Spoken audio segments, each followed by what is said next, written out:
Hello students, I am Achal Lalit. Today in this video I am going to discuss the second lesson of class 7 English, bringing up Kari. Here Kari is an elephant. Kari, a 5 months old baby elephant, lives and grows up with his 9 years old friend and keeper.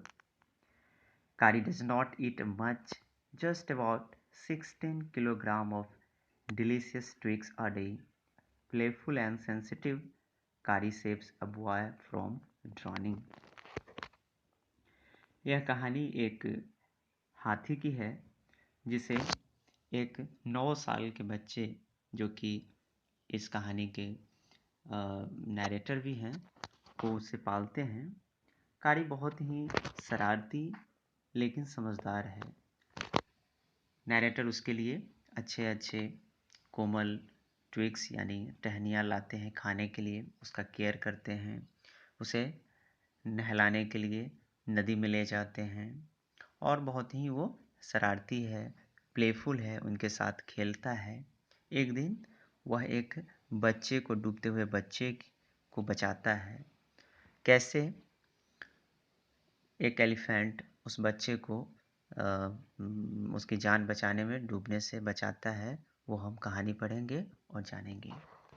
Now see the text. Kari the elephant was 5 months old when he was given to me to take care of. कारी जो कि 5 महीने का एक छोटा सा हाथी का बच्चा है, he was given to me to take care of, और वो मुझे दिया गया उसकी देखभाल करने के लिए। I was 9 years old.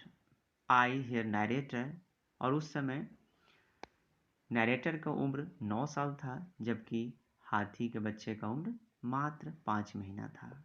And I could reach his back if I stood on tip top, लेकिन उस समय भी उसकी हाइट इतनी थी कि नैरेटर को अपने टिप टॉप यानी अंगूठे पर खड़े होकर उसके बैक को टच कर पाते थे। He seem to remain that high for nearly 2 years, और अगले 2 साल तक उसका हाइट लगभग वैसा ही रहा। वी ग्रीव टुगेदर, ऐसा इसलिए था क्योंकि हाथी भी बढ़ रहा था और नैरेटर की भी हाइट धीरे धीरे बढ़ रही थी। That is probably why I never found out just how tall he was, और यही कारण है कि नैरेटर को ये नहीं समझ में आया कि वो कितना लंबा होता जा रहा है।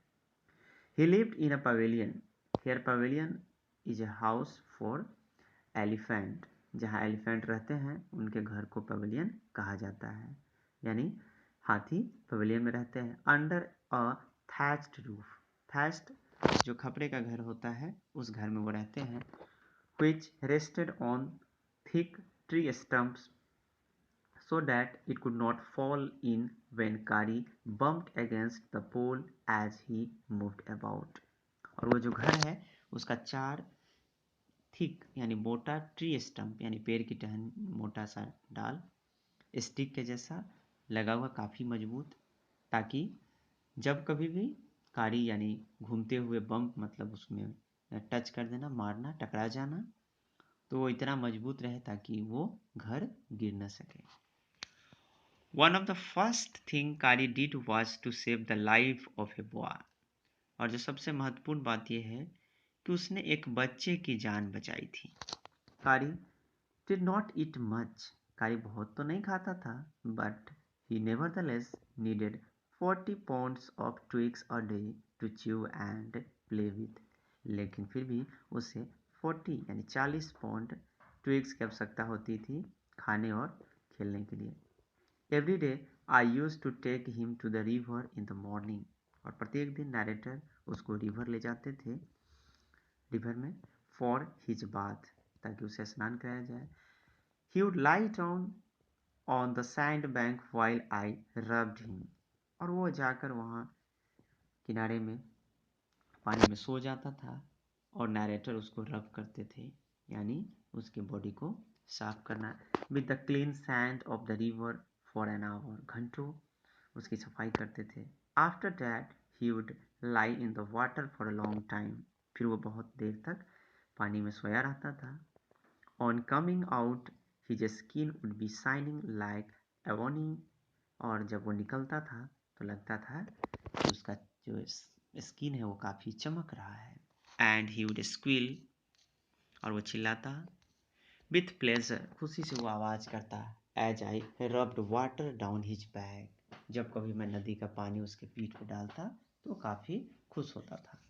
Then I would take him by ear, फिर मैं उसके कान को पकड़ कर, because that is the easiest way to lead an elephant.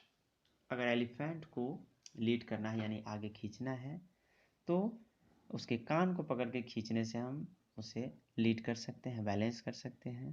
तो कान पकड़ के उसे कंट्रोल करना काफ़ी आसान होता है, और यही नरेटर करते थे. And leave him on the edge of the jungle, और फिर जब वो स्नान कर लेता था तो जंगल के किनारे उसे छोड़ दिया जाता था. While I went into the forest to get some luscious twigs for his dinner, और वो वहीं जंगलों के किनारे घूमता, कुछ खाता, और उसके खाने के लिए और जो डिलीशियस ट्विग्स होते थे उसको काटने के लिए डायरेक्टर जंगलों में चले जाते हैं. One has to have a very sharp hatchet to cut down these twigs, और किसी को अगर शार्प ट्विग्स काटना है तो उसके पास जो हैचेट मीन्स एक्स, कुल्हाड़ी, वो काफ़ी शार्प तेज होना चाहिए. It takes half an hour to sharpen, और इसके लिए उन्हें आधे घंटे लगता था उस एक्स को साफ तेज करने में. The hatchet, because if a twig is mutilated, अगर वो तेज नहीं होता था तो जो ट्विग यानी टहनियाँ काटते थे वो म्यूटिलेटेड मीन्स कुचल जाना, यानी वो सही से कटता नहीं था. An elephant will not touch it, और कुचला हुआ टहनी को एलिफेंट नहीं खाता, इसलिए उन्हें अपने हैचेट को काफ़ी तेज करना पड़ता था. It was not an easy job to get twigs and saplings for Kari, और इतना आसान काम भी नहीं था कारी के लिए ट्विग्स वगैरह लाना.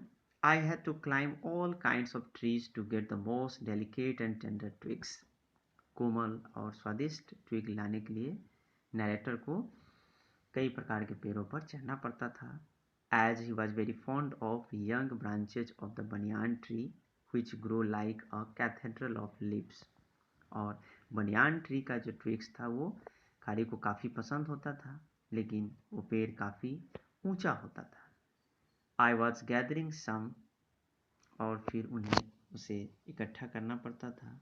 One spring day in March, when I suddenly heard Kari calling to me in the distance. एक बार स्प्रिंग का समय था और कारी जोर से इन्हें आवाज़ दे रहा था, पुकार रहा था काफ़ी दूर से. As he was still very young, उस समय वो काफ़ी छोटे थे.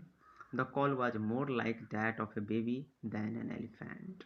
और नरेटर को लगा कि ये आवाज़ शायद एलिफेंट की नहीं, किसी बेबी की है, किसी बच्चे की है. और ऐसा इसलिए था क्योंकि एलिफेंट उस समय काफ़ी छोटा था. I thought somebody was hurting. Narrator को लगा कि शायद कोई कारी को हर्ट कर रहा है. Means someone was beating कारी. So I came down from my tree. जैसे ही नरेटर ने आवाज़ सुनी वो नीचे पेड़ से उतर गए. And ran very fast to the edge of the forest. और फिर उस किनारे पे दौड़ते हुए तेजी से चले जाते हैं. Where I had left him, जहाँ उन्होंने कारी को छोड़ा. But he was not there. लेकिन कारी वहाँ पर नहीं था. I looked all over. मैं चारों तरफ देखा. But I could not find him. लेकिन कहीं भी कारी नज़र नहीं आया. I went near the edge of the water. फिर मैं नदी के किनारे गया. And I saw a black something struggling about itself, its surface. और लगा कि कोई काले रंग का है जो कि काफ़ी संघर्ष कर रहा है उस सरफेस के ऊपर आने के लिए, पानी के सतह के ऊपर. Then it rose higher, और फिर कुछ देर बाद वो थोड़ा सा ऊपर उठा. And it was the trunk of my elephant. बाद में पता चला कि वो एलिफेंट का trunk means suit. I thought he was drowning. एक पल के लिए लगा जैसे कि वो डूब रहा है. I was helpless. उस समय मैं अपने आप को हेल्पलेस फील किया. हेल्पलेस मीन्स असहाय, unable to do anything. Because I could not jump into the water, क्योंकि मैं पानी में छलांग नहीं लगा सकता था, and save the 400 pounds of him since he was much higher then, क्योंकि वो काफ़ी बड़ा और मोटा था। But I saw his back rise above the water, फिर देखा कि उसका पीठ पानी के ऊपर आ रहे हैं। And the moment he caught my eye, और जैसे ही उसने मुझे देखा, he began to trumpet and struggle up to the shore, वो जोर जोर से चिघाड़ने लगा और वो प्रयास करने लगा किनारे में आने का। देन स्टिल ट्रम्पेटिंग, अभी वो चिघाड़ रहा था। He pushed me into the water, फिर उसने मुझे पानी में पुश कर दिया, यानी कि धक्का दे दिया। And as I fell into the stream, और जैसे ही मैं पानी में गिरा, I saw a boy lying flat on the bottom of the river, और मैंने देखा कि एक बच्चा पानी का जो बॉटम है यानी निचली सतह, उस पर वो लेटा हुआ था। He had not altogether touched bottom but was somewhat afloat, वो पूरे सतह को टच नहीं किया हुआ था, लगा जैसे थोड़ा सा ऊपर वो फ्लोट कर रहा है, यानी कि तैर रहा है। I came to the surface of the water, मैं पानी की सतह पर आया टू टेक माई ब्रेथ, ताकि मैं सांस ले सकूं। एंड देयर कारी वॉज स्टैंडिंग, देखा कि कारी वहीं पे खड़ा था। His feet planted in the sand, लगा जैसे उसने अपने पैर को सैंड में काफ़ी नीचे कर लिया था। And his trunk stretched out, और अपने उसने सूट को आगे की तरफ स्ट्रेच में फैलाना। A hand waiting for mine, लगा जैसे कि वो एक हाथ की तरफ बढ़ाया और मेरा इंतजार कर रहा था।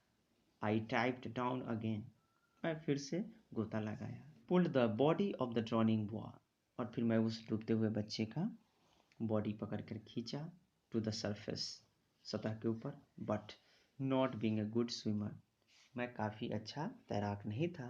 आई कुड नॉट स्विम एशोर, और मैं तैर नहीं सकता था। And the slow current was already dragging me down, लगा कि जो नदी की धारा थी शायद वो मुझे ड्रैग कर रहा है, वो खींच रहा है, और लगा कि मैं उस पानी में बह जाऊंगा, डूब जाऊंगा। Okay, I think enough for today. We will discuss the next part in next video. Okay, now read the lesson and also remember the difficult words. Okay, thank you.